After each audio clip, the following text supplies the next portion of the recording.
നമസ്കാരം. കേരളത്തിൽ കമ്മ്യൂണിസം തകർന്നു എന്ന് വിശ്വസിക്കാത്തത് ചില അന്തം കമ്മികൾ മാത്രമാണ്.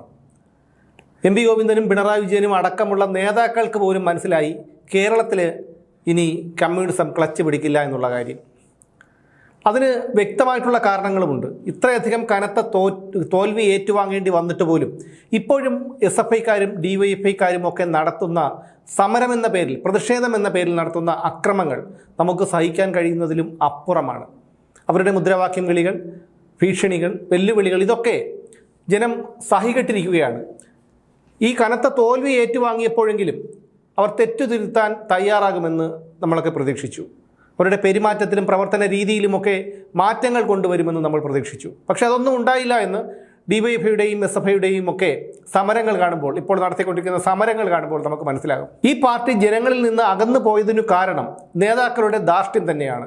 SFI മുതൽ CPM വരെയുള്ള എല്ലാ സംഘടനകളിലും ഇത്തരത്തിൽ ധാർഷ്ട്യവും വെല്ലുവിളിയും ഭീഷണിയും ഉയർത്തുന്ന നേതാക്കൾ മാത്രമേ ഉള്ളൂ.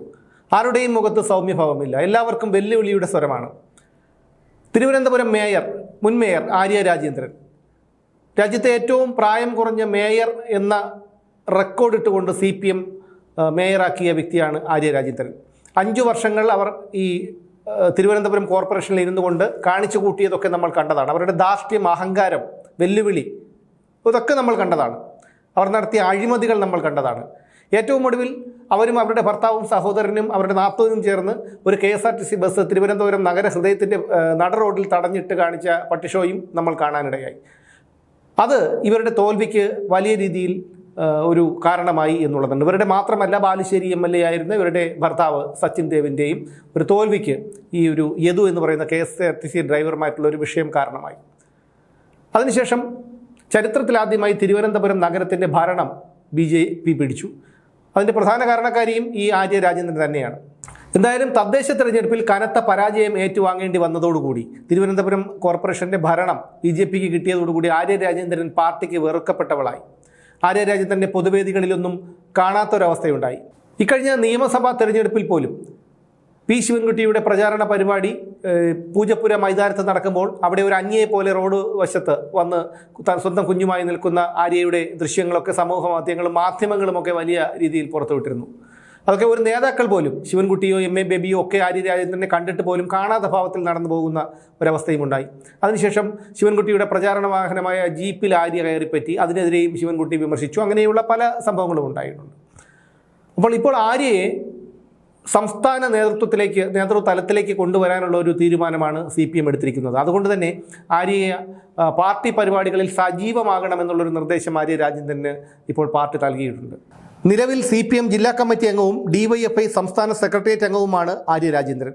DYFIയുടെ സംസ്ഥാനത്തെ പ്രധാന ഭാരവാഹി പദവിയിലേക്ക് ആര്യയെ പരിഗണിക്കാനാണ് ഇപ്പോൾ CPM സംസ്ഥാന നേതൃത്വത്തിൻ്റെ തീരുമാനം. അതുകൊണ്ടാണ് അവരോട് ഈ പാർട്ടി പരിപാടികളിൽ സജീവമാകാനായി പാർട്ടി നിർദ്ദേശിച്ചത്. ഇപ്പോഴത്തെ നിയമസഭാംഗമായ സംസ്ഥാന സെക്രട്ടറി സ്ഥാനമൊഴിയുന്ന സാഹചര്യത്തിലാണ് സുപ്രധാന പദവിയിലേക്ക് ഒരു വനിതാ പ്രാതിനിധ്യം വേണമെന്ന നിലപാടിൽ പാർട്ടി നേതൃത്വം എത്തിയത്. അങ്ങനെയാണെങ്കിൽ ആര്യ രാജേന്ദ്രനെ ആ പദവിയിലേക്ക് കൊണ്ടുവരിക എന്നുള്ളതാണ് ചില നേതാക്കളുടെ ഒരു തീരുമാനം. പക്ഷേ വലിയ രീതിയിലുള്ള എതിർപ്പ് ആര്യക്കെതിരെ ഉയരുന്നുണ്ട്.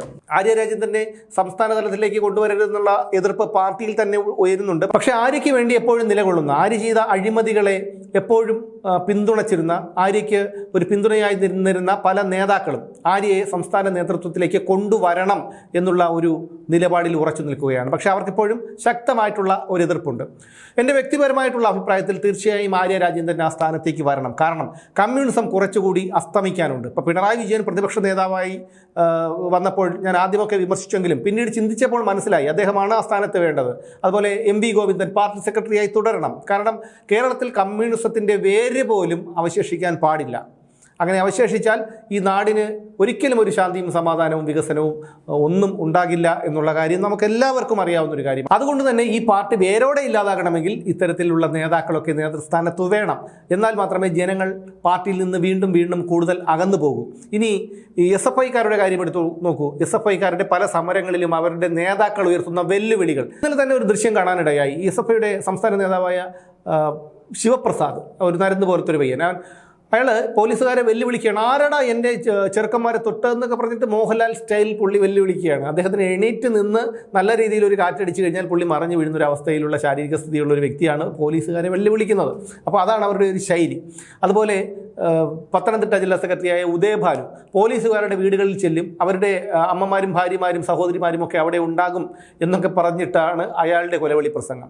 പാലക്കാട് ജില്ലാ സെക്രട്ടറി ആയിട്ടുള്ള EN സുരേഷ് ബാബു, അയാളും ഇത്തരത്തിലാണ് അയാളുടെയും പ്രതികരണം. അങ്ങനെ പല നേതാക്കളും അവർക്ക് ഇത്തരത്തിൽ വെല്ലുവിളിയുടെ സ്വരം മാത്രമേ ഉള്ളൂ. അപ്പോൾ ആര്യ രാജേന്ദ്രൻ്റെ ആ സ്ഥിതി വ്യത്യസ്തമൊന്നുമല്ല.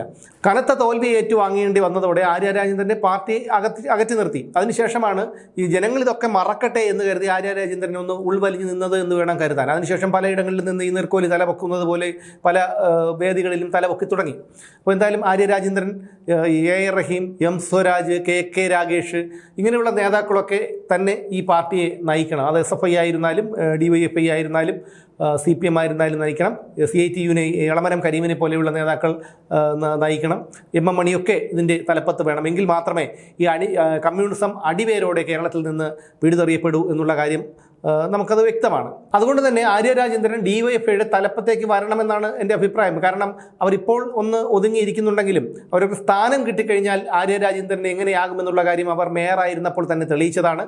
അപ്പോൾ എന്നാൽ മാത്രമേ ഈ പറയുന്ന പാർട്ടി അണികളും ജനങ്ങളുമൊക്കെ ഈ പാർട്ടിയിൽ നിന്ന് കൂടുതൽ അകന്നുപോയി കമ്മ്യൂണിസം കത്തിത്തീർന്ന് ചാമ്പലായി തീരൂ.